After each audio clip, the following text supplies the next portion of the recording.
Baby, welcome back to Tipsy Tea, and today we talking about Jonathan Majors and this case with Jabari. My goodness, the results from this case really did shock me. I cannot lie.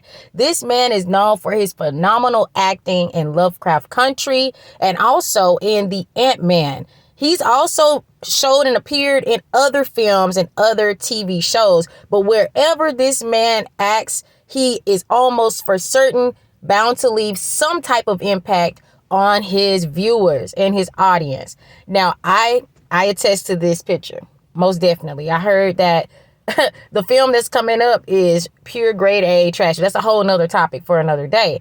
Let's get into this Jonathan Majors case. It makes you even want them to have streamed this case live. So what you're seeing here is a video of clearly Jabari and Jonathan having a disagreement. He is trying to leave the vehicle, okay, allegedly. This woman is attempting to follow this man. Now, this video has been slowed down so that you can understand and interpret what's going on. Now, you can see clear as day, Jabari is running after this man. If a man is running away from you, ladies, what should you do? A, continue to run after him. B, remain in the car and talk about it later, let him cool off. Or C, call the police. That's a serious question.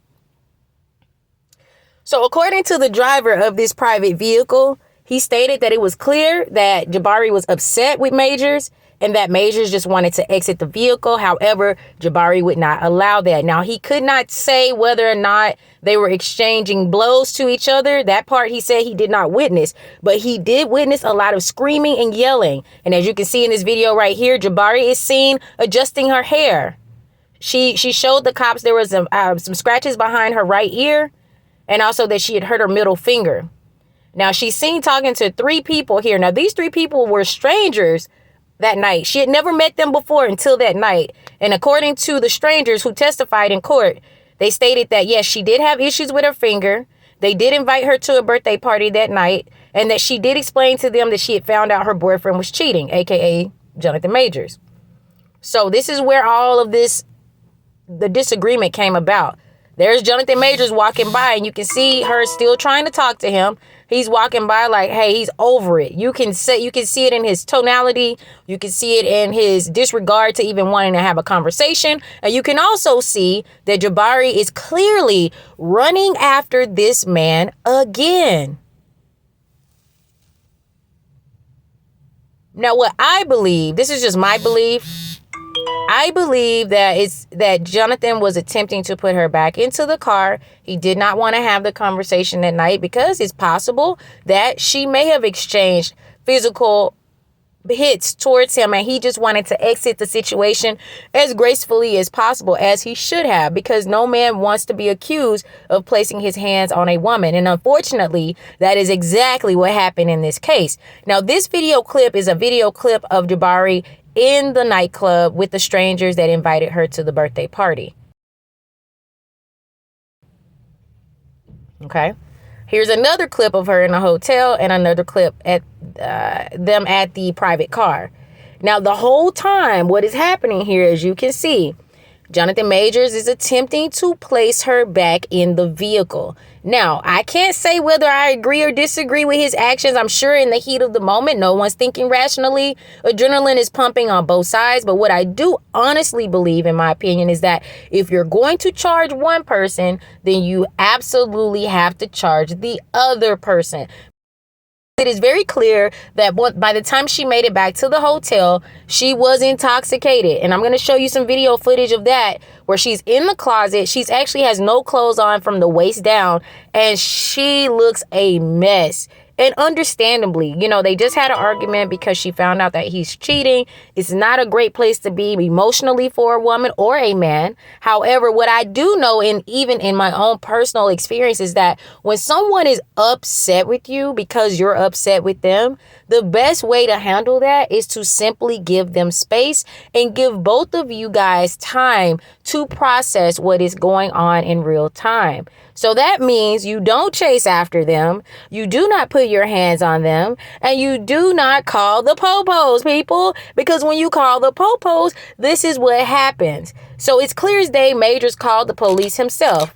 Now you can see her, this is Jabari, having a full-on breakdown. She's unclothed from the waist down with the hoodie on, and she's like in tears. And I actually empathize for her. I have compassion for her emotions. However, what I do not empathize with is the fact that she clearly was also the aggressor here, and it was all over footage at different angles in the city and also within the hotel room. So, sis, what I would say to you is get it together.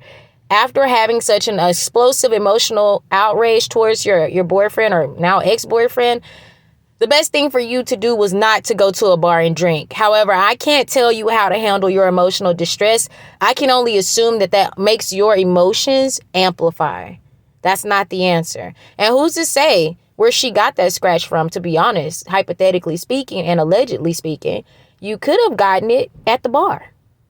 Right? Because we all know that when we start drinking, things happen that are unexplainable. Our emotions are at a 10 and there's no telling what's going on.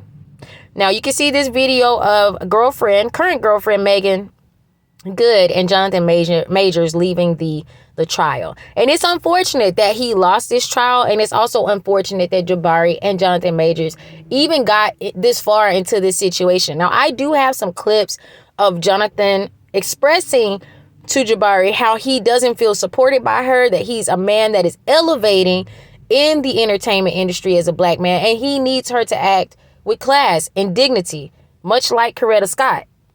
What are we doing right now? Period. This is action. Period. Do you understand that? Yeah. Do you really though, baby? Do you really? Yes. Then how dare you come home drunk and disturb the peace of our house when we have a plan? I would like to get to the point where your friends know what job I'm on and go, I think Grace is gonna be out of commission. You know what I mean? Yeah, I won't. No. Do you understand that? Because that team, that unit, right? Grace has to be in a certain mindset to support Coretta Scott King. You know who that is? That's Martin Luther King's wife. Michelle Obama, Barack Obama's wife. I know, I'm not, I shouldn't have gone out, I'm sorry. Let me just lay it out for you, right? If I'm just gonna say this, my temper, my shit, my trauma, blah, all that said, right? And I'm not saying I'm a great man, I am doing great things, not just for me, but for my culture and for the world. That is actually the position I'm in. That's real. I'm not being a dick about it. I didn't ask for it. I've worked, and that's the situation. The woman that supports me, that I support, that needs to be a great woman and make sacrifices the way that man is making for her and for them ultimately. Last night, 2 nights ago, you did not do that. You did not do that. I'm sorry. Which took away from the plan. And the plan is everything. If it was just you in the house drunk, maybe I could have swallowed it. Like, all that's crazy. To ask an Anglo woman to behave like Coretta Scott is just wild to me. And I know it was metaphorical, but that's a lot to take in, guys. I want to know what you think in the comment section below. Do you believe that both are accountable for their actions because they are both adults after all? Or do you feel like Jonathan Majors was in fact the aggressor here? I want to know what you think in the comment section below.